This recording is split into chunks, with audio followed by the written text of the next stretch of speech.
नैनीताल में दूसरे दिन डे 2 में हम लोग गए। सबसे पहले हम लोगों ने गाड़ी बुक की वहीं नैनीताल में। सबसे पहले हम लोगों ने किया नाश्ता व्यंजन रेस्टोरेंट में जाकर के। फिर उसके बाद हम लोगों ने गाड़ी बुक की 2500 रुपये में, थोड़ी बार्गेनिंग करके। और आप थोड़ा और भी ज़्यादा बार्गेनिंग कर सकते हैं। तो और जो आपका गाड़ी वाला ही है वही आपका गाइड होगा। फिर इसके बाद तो सबसे पहले हम लोग गए इस टूर में हनीमून गार्डन देखने के लिए, जहाँ पर 30 रुपये पर पर्सन था। यहाँ पर आपको काफ़ी अच्छे सेल्फी पॉइंट्स मिल जाएंगे, तो ये बहुत ही अच्छा था।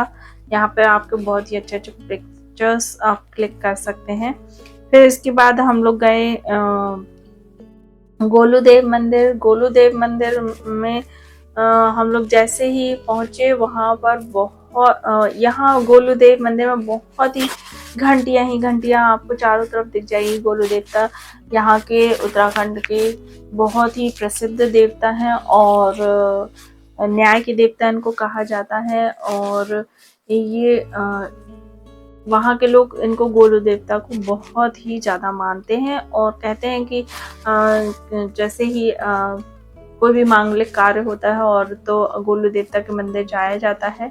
और कोई नई शादी होती है तो दूल्हा दुल्हन गोलू देवता के मंदिर ले जाया जाता है उनको। और यहाँ पर आपकी कोई मन्नत पूरी हो जाती है तो आपको 1 घंटा घंटी आप वहाँ पर बांध सकते हैं।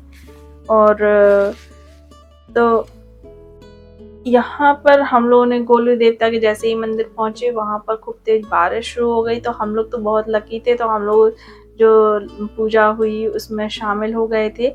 और फिर उसके बाद जो हम लोगों के पीछे काफ़ी सारी लंबी लाइन लगी हुई थी तो वो लोग के लिए नहीं हो पाया।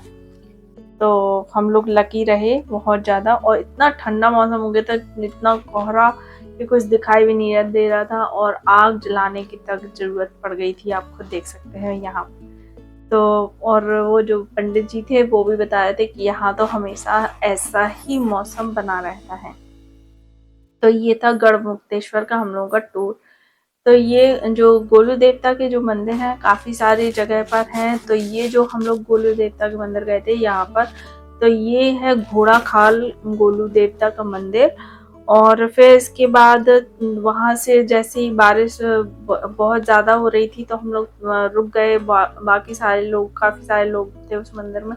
फिर जैसे ही थोड़ी कम बारिश हुई और तो हम लोगों ने वहाँ से निकले और बहुत ही अच्छा व्यू था। इसके बाद यहाँ पर हम लोगों ने देखा तो बहुत ही अच्छा व्यू हम लोगों ने एंजॉय किया। उसके बाद हम लोग गाड़ी में बैठ कर के टी गार्डन गए। टी गार्डन पर 40 रुपये पर पर्सन का टिकट है। और टी गार्डन में आप जा कर के वहाँ पर आपको देखने को मिलेगी चाय की पत्ती, जो कि चाय हम लोग पीते हैं। और यहाँ पर आप जा कर के आप अपना फ़ोटो क्लिक कर सकते हैं, सेल्फी ले सकते हैं, फ़ोटो क्लिक करा सकते हैं। और इसके बाद और यहाँ पर जो फैक्ट्री लगी हुई थी कि किस तरीके से चाय बनती है, जो मशीन्स लगी होती हैं वहाँ पर आपको नहीं जाने दिया जाता है। और फिलहाल ये एक फ़ोटो मैं दिखाती हूँ आपको किस तरीके की मशीन्स वहाँ पर लगी हुई थी चाय बनाने के लिए। फिर इसके बाद है, फिर हम लोग गए थे तो यहाँ से यहाँ का व्यू भी अच्छा था। हम लोगों ने काफ़ी अच्छा फ़ोटो क्लिक्स कराई। और फिर यहाँ से गए हम लोग मुक्तेश्वर मंदिर। गढ़मुक्तेश्वर के मंदिर गए। यहाँ पर तो यहाँ पर गढ़मुक्तेश्वर मंदिर भी गए। आप यहाँ पर भी जा सकते हैं। वो ठीक है, अच्छा व्यू है यहाँ का भी। और तो हम लोग जहाँ जहाँ गए तो हम लोग को बहुत ही अच्छा ठंडा मौसम मिला, तो हम लोगों ने बहुत ही अच्छे से देख लिया। और हम लोगों को बादल भी देखने को मिले। तो कभी बादल हम लोग के ऊपर थे तो कभी बादल हम लोगों को नीचे देखने को, हम लोग मतलब ऊपर, हमारा रास्ता ऊपर और बादल हम लोगों से नीचे थे। तो हम लोग बहुत ही लकी रहे। और जो हम लोगों को बादल देखने को मिले, जो ड्राइवर भाई साहब थे तो वो बोल रहे थे कि आप लोग बहुत लकी हैं कि आप लोगों को यहाँ पर बादल देखने को मिल गए। और नहीं तो काफ़ी लोग आके कहते हैं कि हम लोगों को बादल देखने को नहीं मिल पाए। और गढ़मुक्तेश्वर मंदिर देख करके हम लोग जल्दी से वापस आ गए। और ये जो था तो गढ़मुक्तेश्वर का मंदिर हम लोगों का लास्ट स्टॉप था। और पहले दिन की अपेक्षा हम लोग डे 2 में जल्दी वापस लौट आए थे। और दोपहर में थोड़ा शाम के 5 बजे के लगभग में, और लेकिन डे 1 में तो हम लोगों को आते आते 7 बज गया था। और फिर हम लोग चले गए डिनर करने के लिए। तो वही हमारा प्यारा व्यंजन रेस्टोरेंट है, हम लोगों ने खाना खाया। और यहाँ पर हम लोग एक क्या कहें कि एक आलू की टिक्की खाने के लिए हम लोग चले गए। सोचा कि आलू की टिक्की खाते हैं, तो वो स्वाद हम लोग को नहीं मिला जो हम लोग अपने यहाँ पर आलू की टिक्की खाते हैं। तो ये एक एक्सपीरियंस अच्छा नहीं था वहाँ पे आलू की टिक्की का। और भी काफ़ी सारी शॉप थी, हम लोग तो एक ही दुकान पर गए थे। तो ये आपके ऊपर निर्भर करता है। और माल रोड पर आपको मिल जाएगा काफ़ी सारी टिक्की की दुकान, आपको पानी के बताशों की दुकान मिल जाएगी। आपको डोसा खाना हो, साउथ इंडियन खाना खाना हो, तो आपको माल रोड पर ही मिल जाएगा। और आपको यदि नॉनवेज भी खाना हो तो वो वही माल रोड पर मिल जाएगा। फिर यहाँ पर फिर हम लोगों ने इसके बाद हम लोग अगले दिन डे 3 में हम लोग उठे। तो यहाँ पर हम लोगों ने किया होटल अपना चेकआउट किया। और फिर उसके बाद हम लोग बस से ही सोचा था, मतलब जो कैब वाले थे, जो गाड़ी वाले थे, वो बोल रहे थे कि हम आपको घुमाते हुए छोड़ देंगे 8,000 रुपये, 800 रुपये। और मतलब उस हिसाब से कि अगर आप केवल स्टेशन तक ही जाना चाहते हो, काठगोदाम स्टेशन तक, तो आपको 800 रुपये में छोड़ देंगे। अगर आप घूमते हुए जाने चाहते हो पूरे, तो कोई बोला 6,000 रुपये, कोई कहने लगा 8,000 रुपये में आपको छोड़ देंगे। और एक हम लोगों को एक ड्राइवर मिला था गाड़ी का, तो वो बोल रहा था कि आप बैठ जाइए शेयरिंग में, तो 600 रुपये दे देना। तो हम लोगों को जगह थोड़ा कंजस्टेड लगी, तो हम लोग 3 लोग थे तो नहीं बैठे शेयरिंग में। और फिर उसके बाद हम लोगों को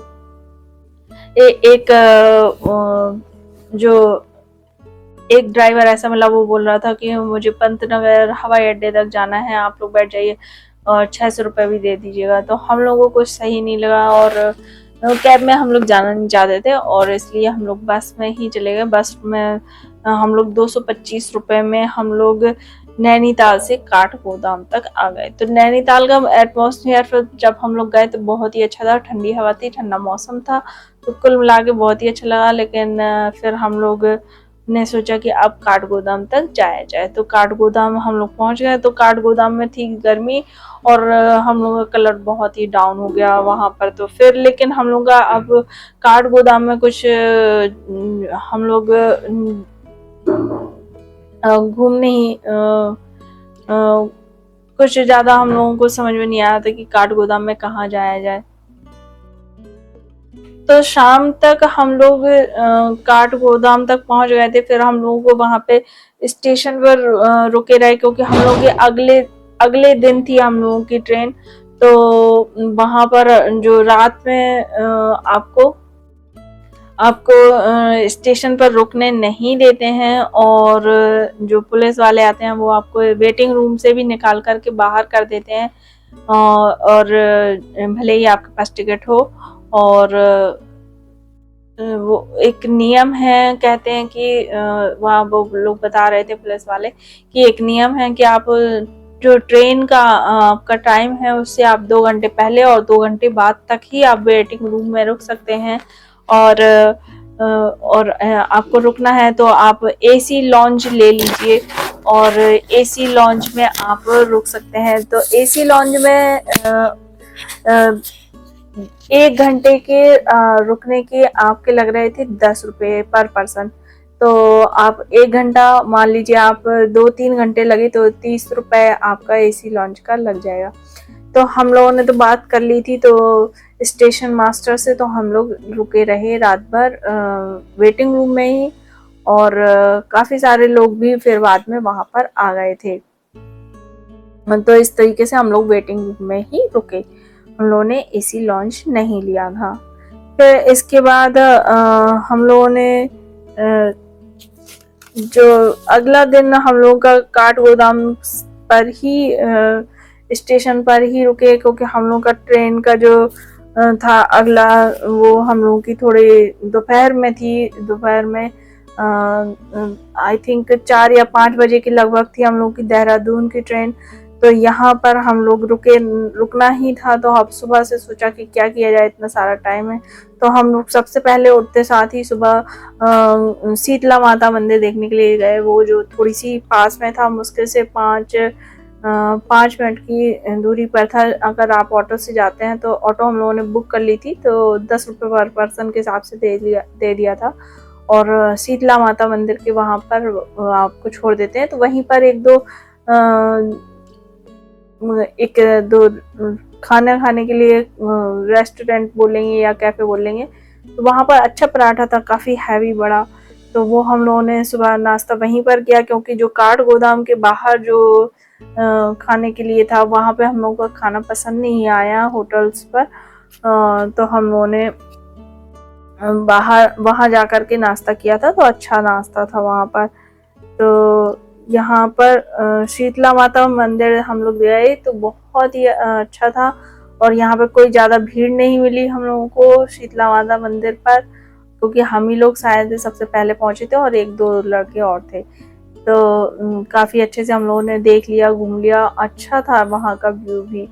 फिर इसके बाद हम लोगों ने सर्च किया नेट पर कि गोला बैराज जो डैम है वो देखने चलते हैं। तो गोला बैराज डैम जो है उसको पब्लिक के लिए अब कोविड जब आया था तब से ही बंद कर दिया गया है।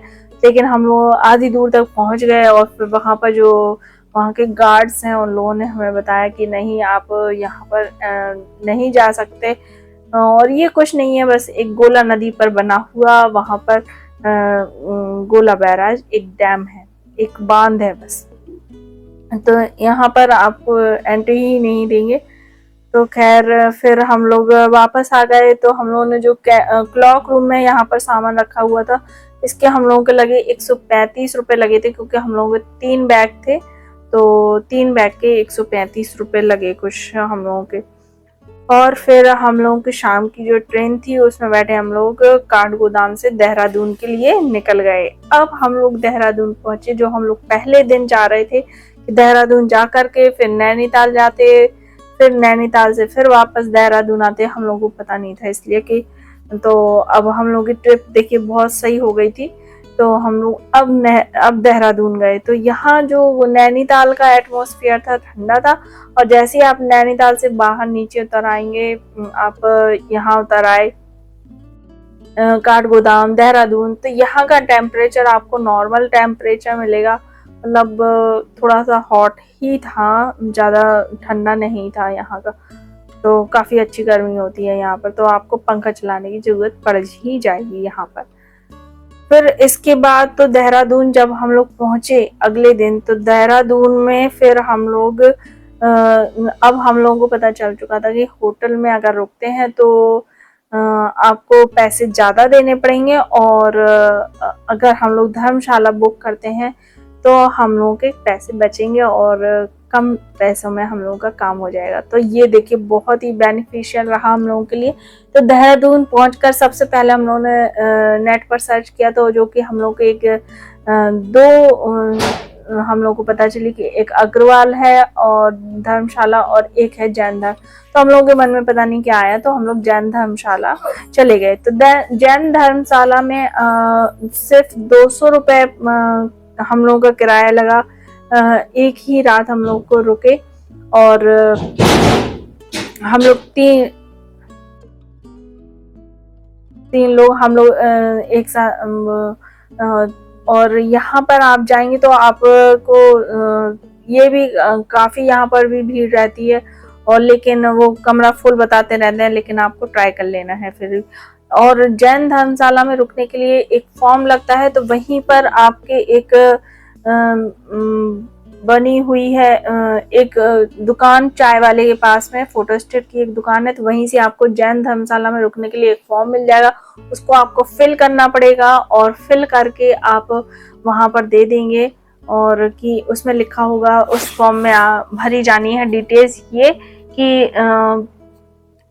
आप जो मेन है वो पर्सन अपना लिखेगा कि मेरा ये नाम है, ये उम्र है, और वो अपनी आईडी लगाएगा उसमें फोटो स्टेट करके उसमें, और फिर आपको और जो आपके साथ कितने लोग रुक रहे हैं वो, ठीक है। और उसका ये नियम है कि आप 3 दिन से ज्यादा उस धर्मशाला में नहीं रुक सकते हैं।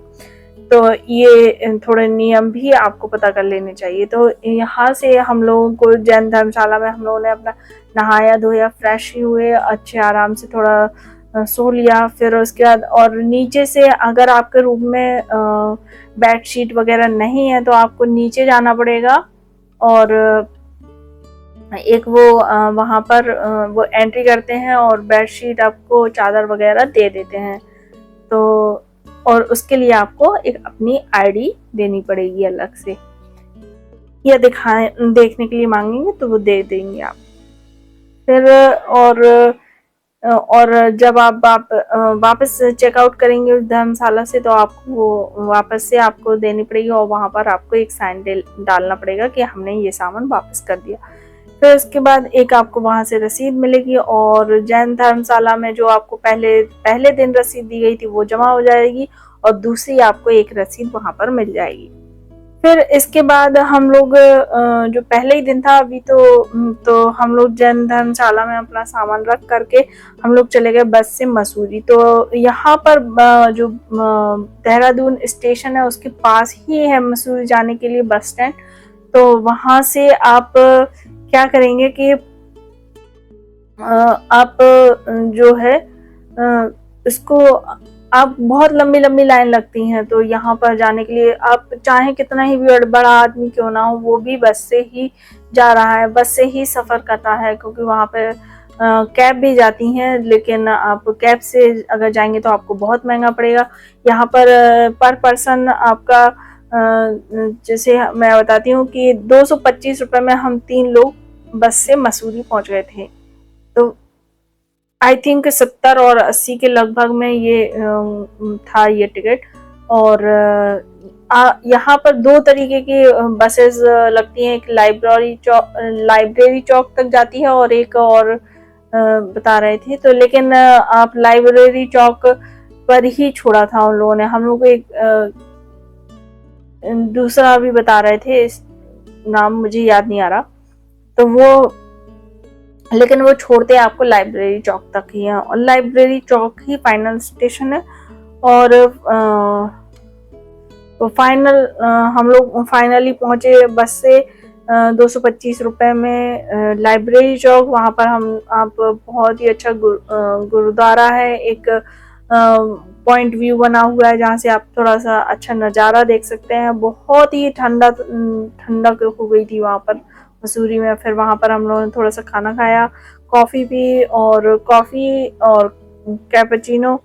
और ये आपको लाइब्रेरी चौक जहाँ है वहीं जो सामने ही वहीं पर आपको ये मिल जाएगा। तो आप यहाँ पर अपना थोड़ा सा खाना पीना कर सकते हैं। आप यहाँ पर पेस्ट्री या पिज्ज़ा और ये सब आप कर सकते हैं वहाँ पे। और यहाँ पे जो हमारे यहाँ 10 रुपए में चने वगैरह मिल जाते हैं, वो आपको वहाँ पर 40 रुपए 50 रुपए हर जगह मिलेगा। यहाँ से आपको कम का नहीं मिलेगा, वो देते ही नहीं है।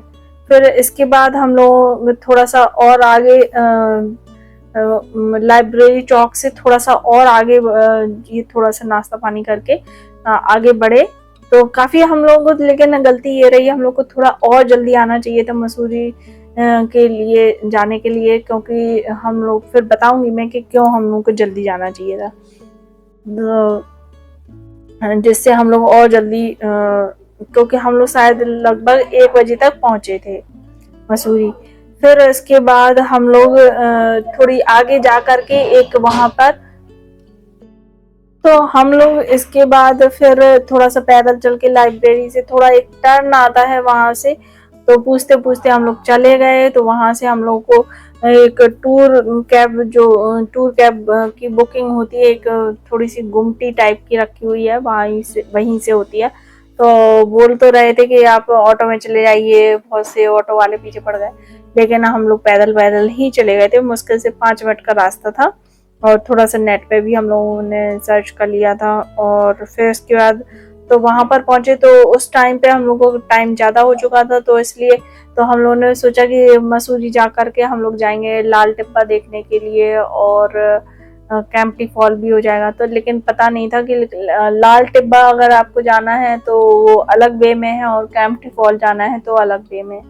तो हम लोग के सामने 2 ऑप्शन थे कि आपको लाल टिब्बा जाना है कि कैंपटी फॉल जाना है। तो और ये भी बोल रहे थे कि अगर आप लाल टिब्बा जाते हैं तो वहाँ पर कोई आया हुआ है, तो वहाँ का रूट काफ़ी बिजी है और वहाँ पे आपको जाम मिलेगा, तो आप जा नहीं पाओगे, आ नहीं पाओगे।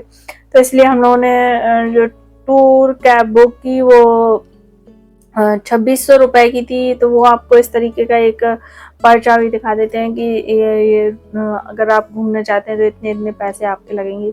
तो ये 2600 रुपए का टूर प्लान था, तो कैंपटी फॉल का। लेकिन हम लोग जो थे, तो हमें एक शेयरिंग के लिए एक और दूसरे टूरिस्ट मिल गए, तो हम लोगों ने आधे आधे पैसे में जो कैब थी, जो अपनी गाड़ी थी, वो शेयर कर ली। तो 1300 रुपए उन्होंने दिए और 1300 रुपए हम लोगों के लगे।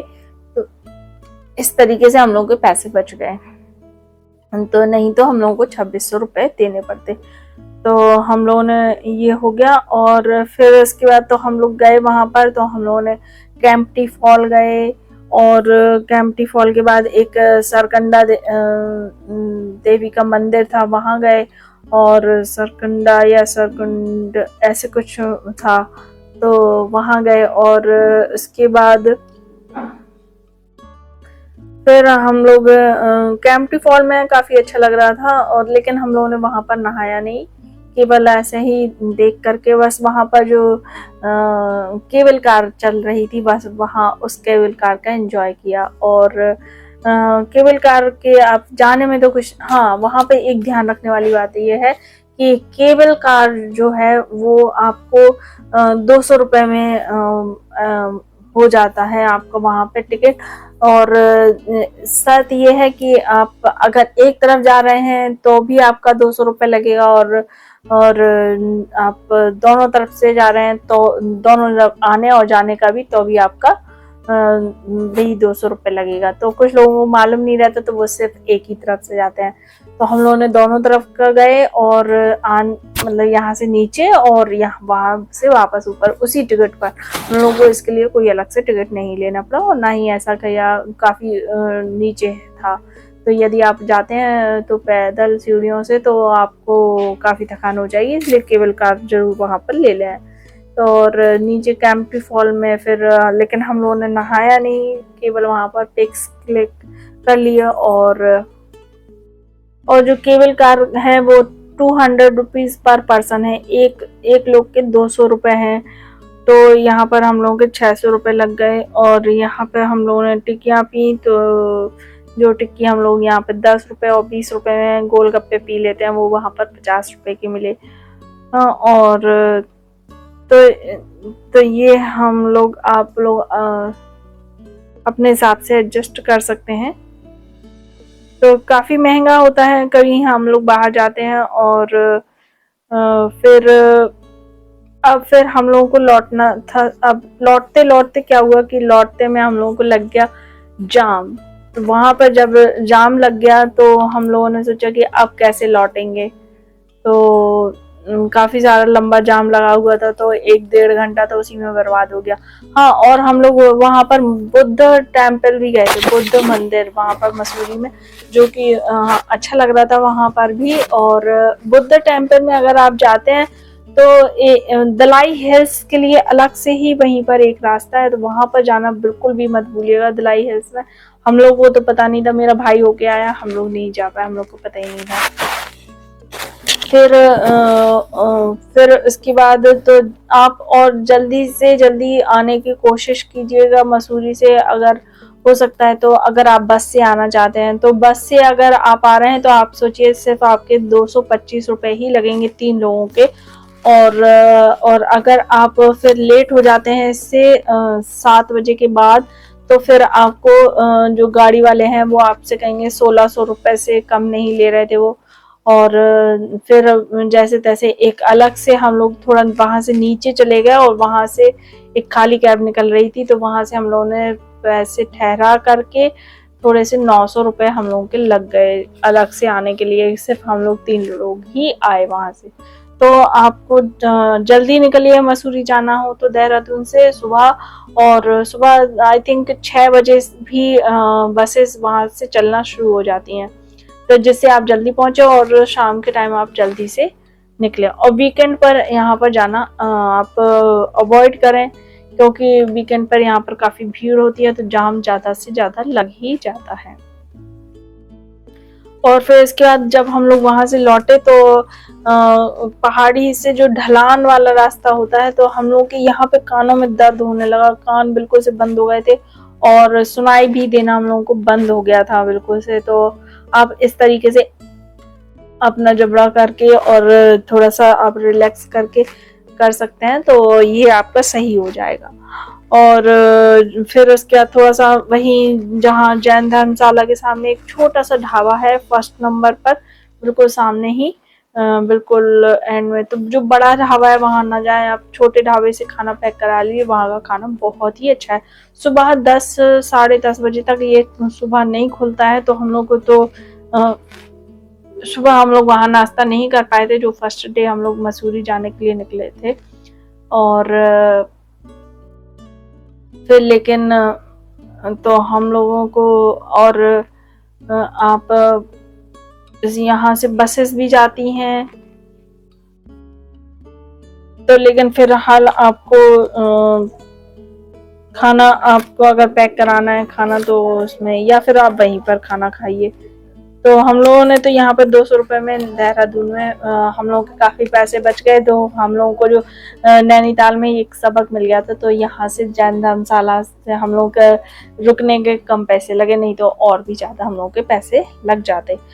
तो फिर इसके बाद हम लोग वापस आ गए रात में ही। सोचा कि पहले कहाँ रुकेंगे, लेकिन वहाँ पर भी ले सकते थे कमरा, लेकिन फिलहाल पैसे लग जाते, तो हम लोग रात में ही लौट आए 900 रुपये में। और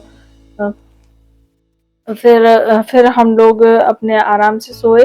फिर अगले दिन हम लोग सुबह उठे, तो जब देहरादून में तो अब काफ़ी टाइम था हम लोग के अगली जो देहरादून से दिल्ली जाने के लिए जो ट्रेन थी हम लोग की वापसी में, तो उसमें हम लोगों ने क्या किया कि सोचा कि कहीं चलते हैं घूमने के लिए। तो वहाँ बता रहे थे कि देहरादून में भी कि बहुत ही जाम लग जाता है, तो यहाँ पर हम लोग केवल सहस्त्रधारा गए। तो सहस्त्रधारा के लिए हम लोगों ने एक पर्सनल ऑटो बुक कर ली। जो कैब थी वो बुक करने पे बता रहे थे कि 1500 रुपये। तो ये जो देहरादून से जो सहस्त्रधारा के लिए और वहाँ पर घूमने के लिए गुच्चू पानी भी है, तो गुच्चू पानी का अलग रूट है और ये सहस्त्रधारा जाने के लिए अलग रूट है। तो हम लोग लेकिन, और वहाँ पर टपकेश्वर मंदिर भी है, लेकिन गए हम लोग जा नहीं पाए, और सोचा कि अगर ट्रेन मिस हो जाएगी तो फिर लॉस हो जाएगा, तो इसलिए हम लोग सिर्फ सहस्त्रधारा गए। बहुत ही अच्छा व्यू था। और वहाँ पे आप या आपके यदि कोई चर्म रोग है, आपको कोई त्वचा संबंधी कोई परेशानी है, तो वहाँ पर गंधक का पानी है उस सहस्त्रधारा में, वहाँ पर आप नहा सकते हैं। और वहाँ पर एक टैंक है बना हुआ है, तो जहाँ से पीने के लिए पानी आता है, तो उसमें आप उसको अपनी बोतल में भर करके ला सकते हैं। तो आप पहले से ही एक खाली बोतल ले जाइए वहाँ पर, और आप उसमें पानी भर लीजिए, वो गंधक वाला है, उस चीज़ को आप पी सकते हैं। मुझे यहाँ पे गले में हो गया था, तो जो दाने वो मैंने वो पिया, मुझे अगले दिन ही आराम मिल गया था उसमें। वैसे मैं दवाई लगा रही थी और तो मुझे आराम नहीं मिल रहा था, तो मैंने एक कप वहीं पर पानी पी ही लिया था, मैंने नहाया नहीं वहाँ पर।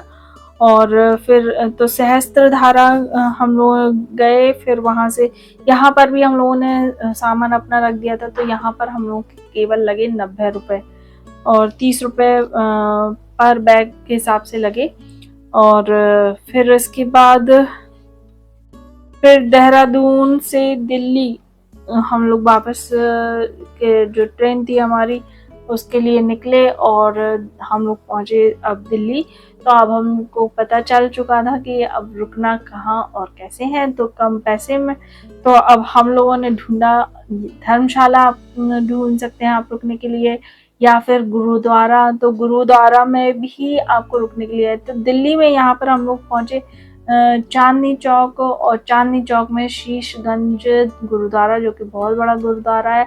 यहाँ पर रुकने के लिए बहुत ही अच्छी फैसिलिटी है। और आपको अगर सिंपल रूम वहाँ पर भी एसी और नॉन एसी रूम है, तो वहाँ तो पहले ही हम लोगों को बोल दिया कि आप नॉन एसी रूम है, तो जो सॉरी एसी वाला रूम ही बचे हैं और नॉन एसी वाला नहीं बचे हैं, अवेलेबल नहीं है। तो हम लोगों ने कहा चलो ठीक है ले लेते हैं, क्योंकि काफ़ी ज़्यादा थके हुए थे। तो हम लोगों ने एसी रूम लिया, तो जिसके लगे 700 रुपये। तो आप अगर होटल में भी जाएंगे तो आपको नहीं मिलेगा इतना सस्ता एसी रूम आपको 700 रुपये में। तो हम लोगों ने एसी वाला रूम लिया, और एसी वाले रूम में हम लोग ने स्टे किया।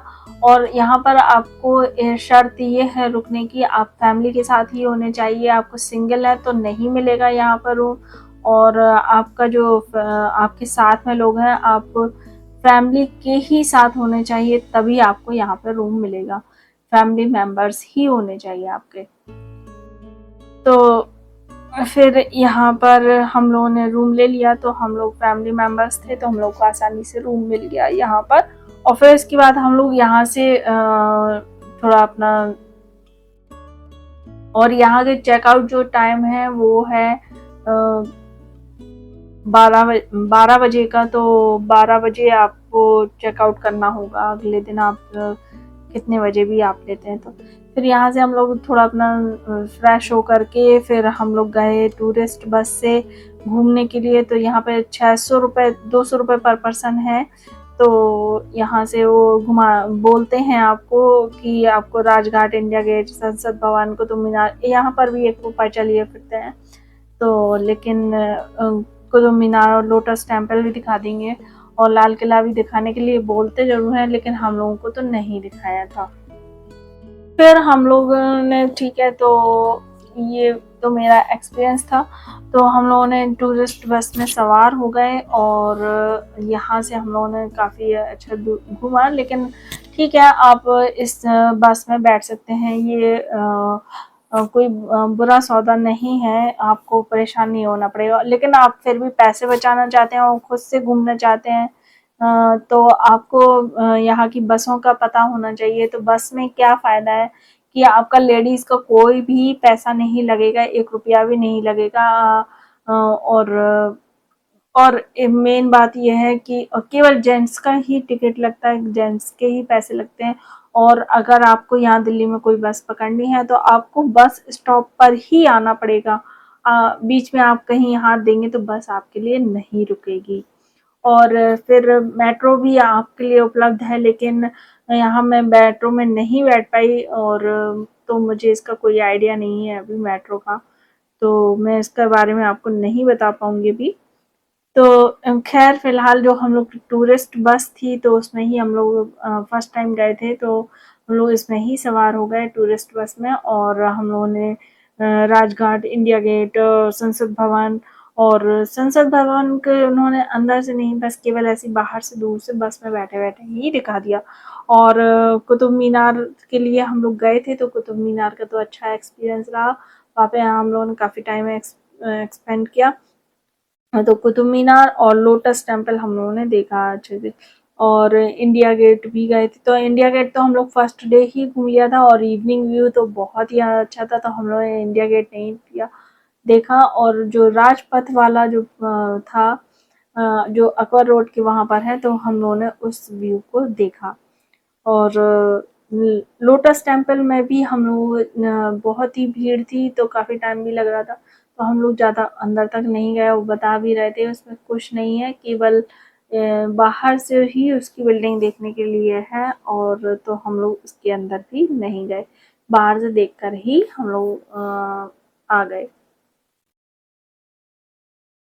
और फिर हम लोग वापस यहाँ पे जो लाल किला है, तो लाल किले में हम लोग जो था, तो हम लोगों को बोला जरूर था उन लोगों ने कि लाल किला दिखाएंगे, लेकिन वो लोग लाल किला नहीं दिखाया उन लोगों ने। 6-7 बज गए थे और वहीं पर ही, और फिर हम लोग वापस आ गए अपने रूम पर। फिर अगले दिन हम लोगों ने किया, चेकआउट करना था, तो हम लोगों ने अपना सामान पैक करके, और वहीं पर गुरुद्वारे में ही क्लॉक रूम होता है, तो क्लॉक रूम में हम लोगों ने अपना सामान जमा कर दिया। तो 100 रुपये लगे हम लोगों के, क्योंकि 2 लॉकर लिए हम लोगों ने।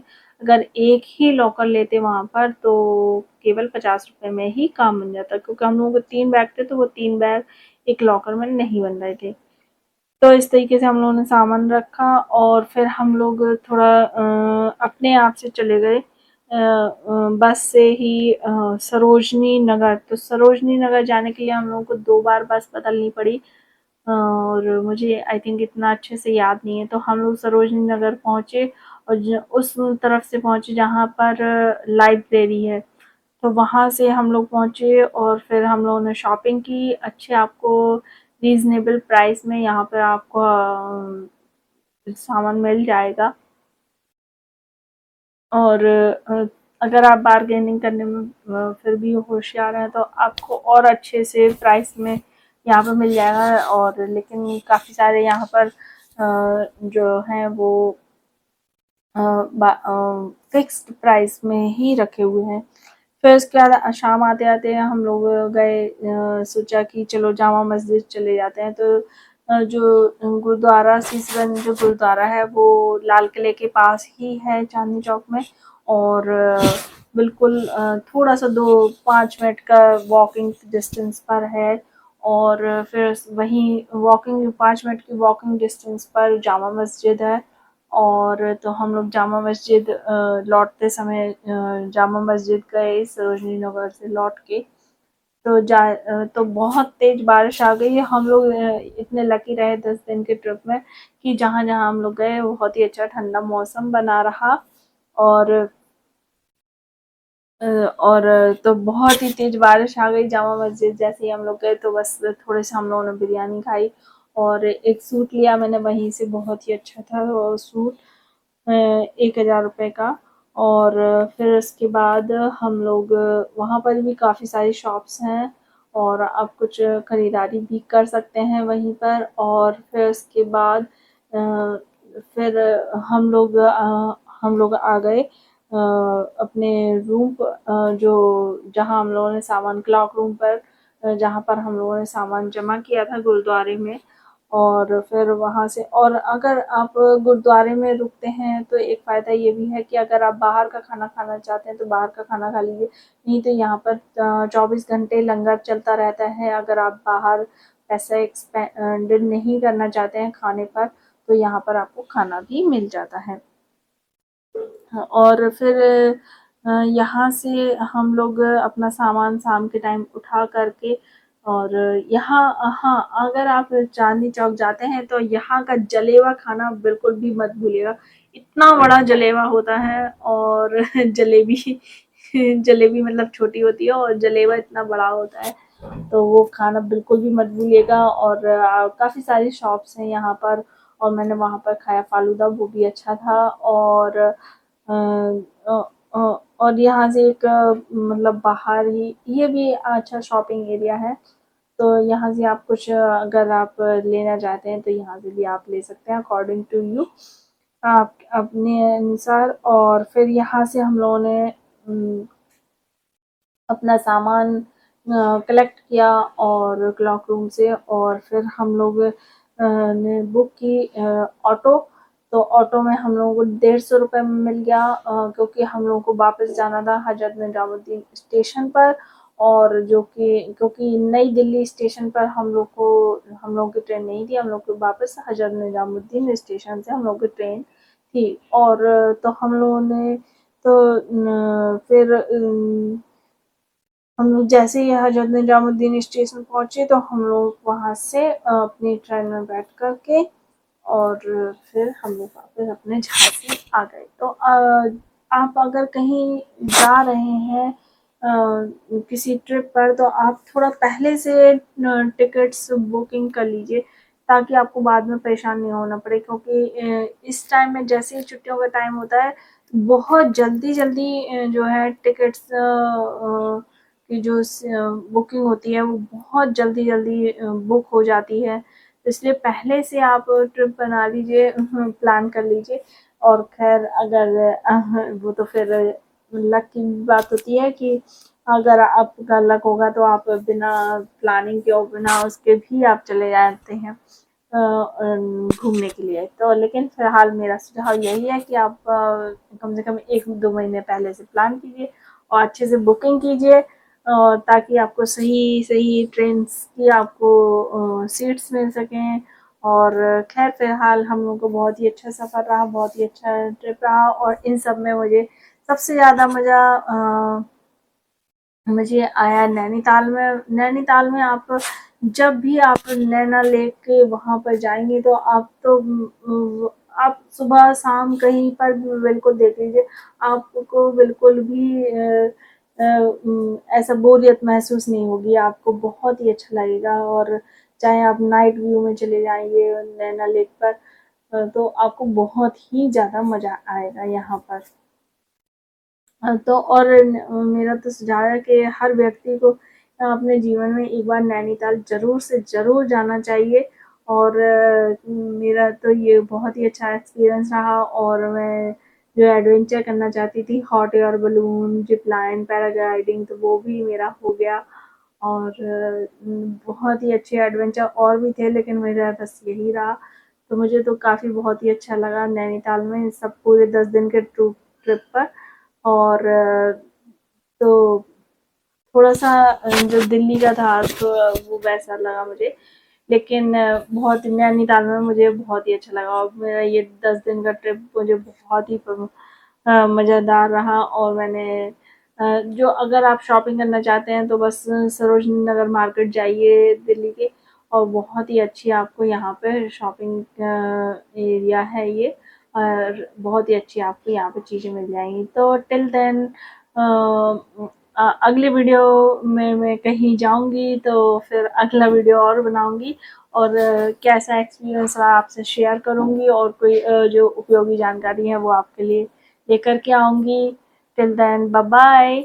और हाँ, जाने से पहले मेरा चैनल ज़रूर सब्सक्राइब कर लीजिए। Thanks for watching.